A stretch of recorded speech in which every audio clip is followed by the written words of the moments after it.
तो hello friends जोजो J5 production जेन YouTube चैनलटा थिला से चैनलटा हैक ही जाइए फ्रेंड्स। बहुत खराब लागुचे कथा सुनला पर जुगेश जोजोर मुझे सकाले वीडियो देखनी अपलोड करिछन कि यूट्यूब चैनल हैक ही जाइए बोली। तो से वीडियो देखी दोन फ्रेंड्स तापर मैं आपण मानकर सहित कथा होचे। मोर चैनल उड़े देगिरी काके काना प्रॉफिट मिलवा मु ना जानी। चैनल रो ना चेंज कर देगिरी लोगो भी चेंज कर देला ना। बाकी जे भी हैक करछे काना मोटिव रे हैक करछे मु ना जानी। बस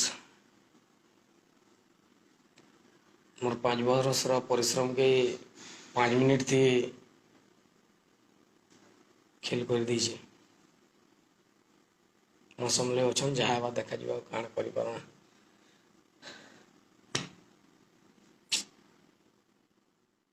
फ्रेंड्स वीडियो रे जेनता के देखले फ्रेंड्स चैनल रे 1,80,000 सब्सक्राइबर थिला। इटा छोट मोट सब्सक्राइबर नहीं से कि छोट मोट चैनल नहीं से फ्रेंड्स बहुत बड़ चैनल जिनटा के मिलियंस ऑफ व्यूज भी आसतिला।